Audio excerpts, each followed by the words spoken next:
Enrique Cornejo, candidato a la alcaldía de Lima por el APRA, nos acompaña esta noche. No es la primera vez que viene, pero ya ahora sí, quizás con un esquema de gestión para el gobierno de la ciudad de Lima mucho más estructurado.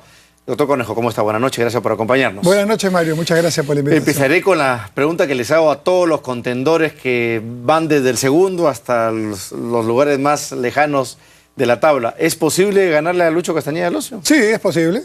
¿De qué depende?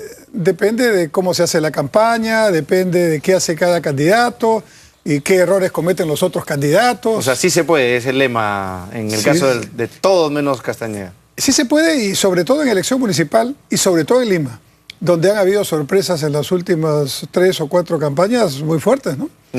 El propio Castañeda fue una sorpresa con Andrade. Bueno, la de Jorge del Castillo el año 82 fue una sorpresa también gracias al apoyo de Alan, perdón, el año 85, pero 86, sí. con el apoyo de Alan García, disculpe. Sí, y también la propia Susana Villarán, ¿no? Que, claro, ocurrió un hecho que estaba fuera del libreto y abrió la cancha para otros candidatos. Ella fue la ganadora. Vamos, yo honestamente lo he dicho acá y lo he dicho públicamente, me parece que la alternativa de ustedes es la mejor dotada técnicamente, la que tiene una estructura de gestión de gobierno mucho más, digamos, trabajada en la medida de la experiencia de usted en el Ministerio de Transportes y Comunicaciones y en su gestión gubernamental.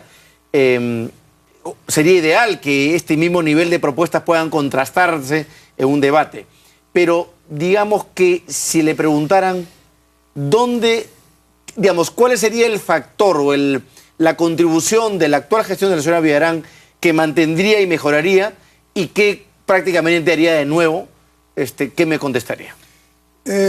Mantendría lo que viene haciendo en el tema de los corredores alimentadores de transporte. Eso es bueno. Hay que hacer muchas más cosas, pero eso es bueno.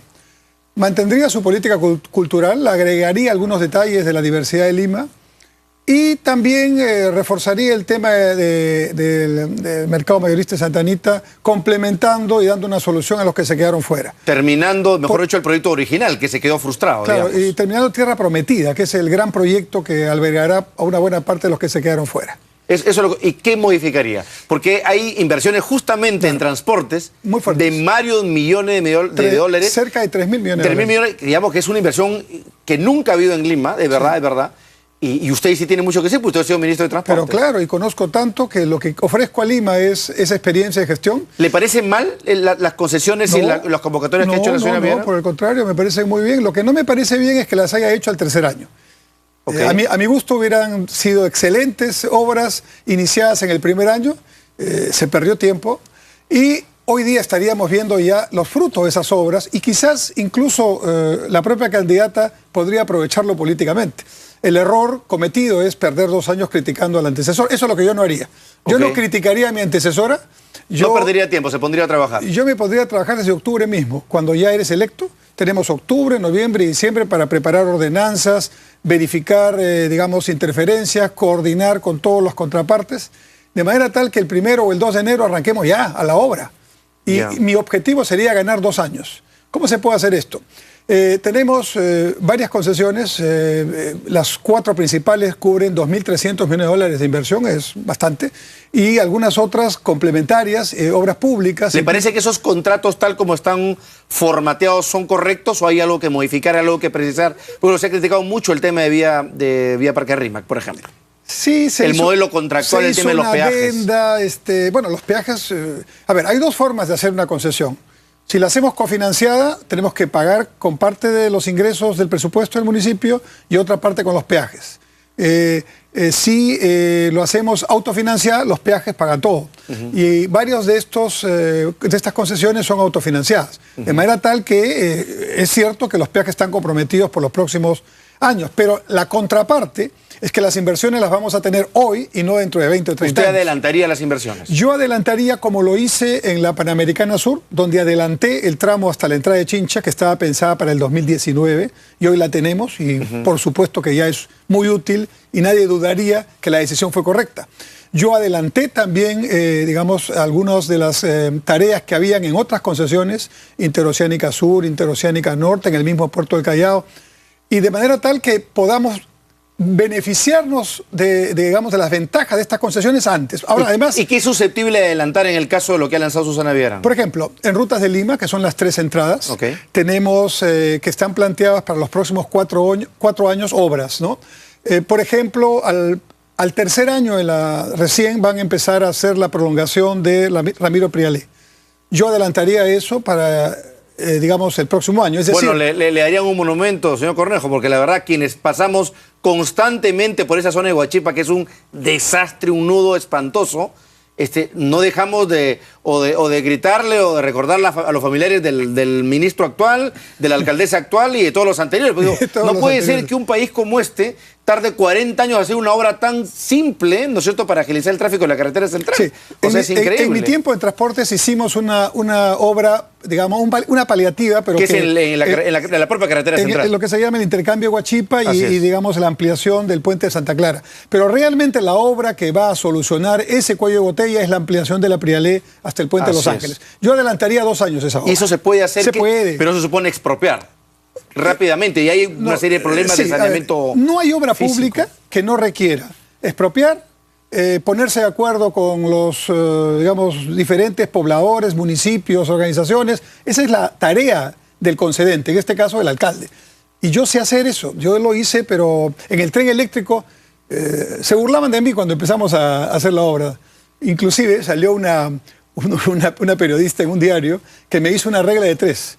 Dijo, si 10 kilómetros se han hecho en casi 30 años, entonces el resto de kilómetros en cuánto se hará. Y salía 40 y tantos. Claro. ¿Ya? Y lo hicimos en 18 meses. Y todas las personas que tenían incredulidad, y tenían razón en tenerla porque había pasado mucho tiempo, empezaron a creer, ¿no? Y yo por eso creo. Yo, en la base de mi experiencia, creo que se pueden adelantar las obras y creo que... Pero cuando usted ha sido ministro, ya se demandaba hacer este intercambio vial. ¿Por qué no se hacía? ¿Cuál era el problema? El problema es que estas concesiones están en el ámbito municipal. Ok, yo lo entiendo, pero digamos, lo recuerdo porque era su época. Depende quién es el concedente. En mi caso, yo tenía una manera de trabajar, y es la que propongo para la gestión pública. Yo he tenido 3 oportunidades en mi vida que he entrado a la gestión pública. La primera fue de muchacho recién egresado de Economía, y entré en los años 70, a mí me enseñaron a no gastar. O sea, mi generación en la función pública aprendió a no gastar, y te daban premio si devolvías plata. ¿Ya?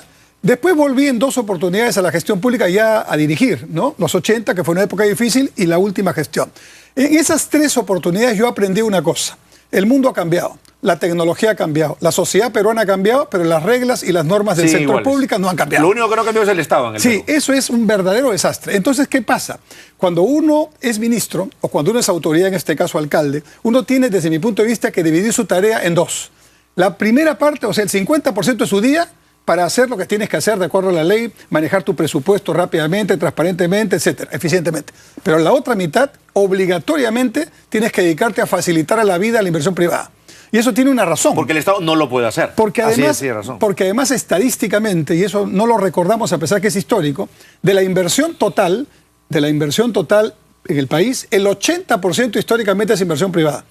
Y el 20% es inversión pública. Por lo tanto, yo no puedo garantizar el éxito del proceso de crecimiento, en este caso en el ámbito municipal, solamente con la inversión pública. Así es. Tengo que facilitar la vida. ¿Y qué es facilitar la vida? Eso es lo que explica hoy día por qué estamos frenados económicamente. Pero por supuesto, hay que dar permiso rápido, hay que hacer un seguimiento día a día de la obra. Eso no está en el papel, no está en el ROF, contrato, no está en el MOF, pero tiene que estar en el día a día de la autoridad. Porque si no te enteras caminando, no vas a ver cosas, por ejemplo, cuando estábamos haciendo el tren eléctrico, además por razones políticas que son absolutamente evidentes, había que terminarla antes de que se acabe el gobierno. Obvio. ¿Tú te imaginas que hubiera terminado el gobierno y no lo hubiéramos acabado? No hubiera sido Es decir, vejamen para el señor todas García. las críticas serían, oye, 2 gobiernos y no lo termina. Aunque no tuviéramos responsabilidad directa sobre el tema. Muy bien, había que acabarlo. Ocurrió algo, un importante proveedor internacional que estaba en la obra, no cuadraban sus flujos. Y entonces yo dije, esto no es posible. Entonces me acerqué, pedí una cita, yo como ministro, a la empresa. Y le dije, dígame por qué no cuadran sus flujos con los del concesionario o el contratista. Me dijo, por una razón muy simple. Yo tengo que traer 40 técnicos de diferentes partes del mundo, es una transnacional. Y tengo que traerlos en la misma época a Lima. Y resulta que varios de ellos están en diferentes países y necesitan sacar la visa. Y no en todos los países hay consulado o embajada peruana. Y hay que enviar el pasaporte físicamente al país donde hay el consulado. O sea, por un tema migratorio. Migratorio. Pero que significaba como 40 días de atraso, solamente por ese factor. Le dije, déjeme 2 días, yo se los resuelvo. Deme los nombres de las personas, deme sus pasaportes y dónde están. Obviamente me fui a visitar al canciller, a Gonzalo García Belaúnde, le dije, tienes que ayudarme, ¿no es cierto? O te ponen las pilas o te ponen las pilas. Necesito estas visas para mañana. Me las dio en una semana. Y cuando tenía las visas, regresé al gerente de la empresa y le dije, ya está resuelto. ¿Qué otro problema tiene? Me dijo, ya entendí, ninguno.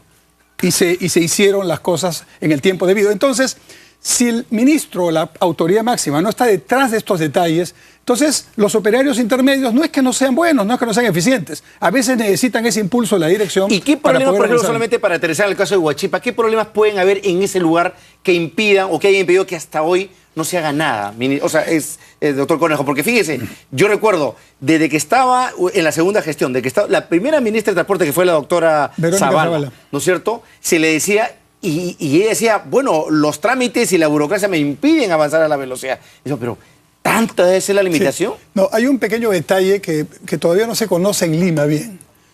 Hace ya algunos años, no estoy seguro si ha sido en la época de Fujimori o en la época de Toledo, el gobierno central, que tiene a su cargo la Red Vial Nacional, hizo un convenio con el municipio de Lima. Y ese convenio le trasladó, digamos, las entradas de Lima, carretera Panamericana Norte, Panamericana Sur y Central, en el ámbito metropolitano, al municipio provincial. De suerte tal que las únicas, digamos, vías de la Red Vial Nacional que no administra el MTC son las vías que están dentro de la ciudad de Lima. Por esa razón, Rutas de Lima, vía Parque Rímac, son concesiones en el ámbito municipal. Correcto. Entonces, la primera respuesta es que esta tarea le corresponde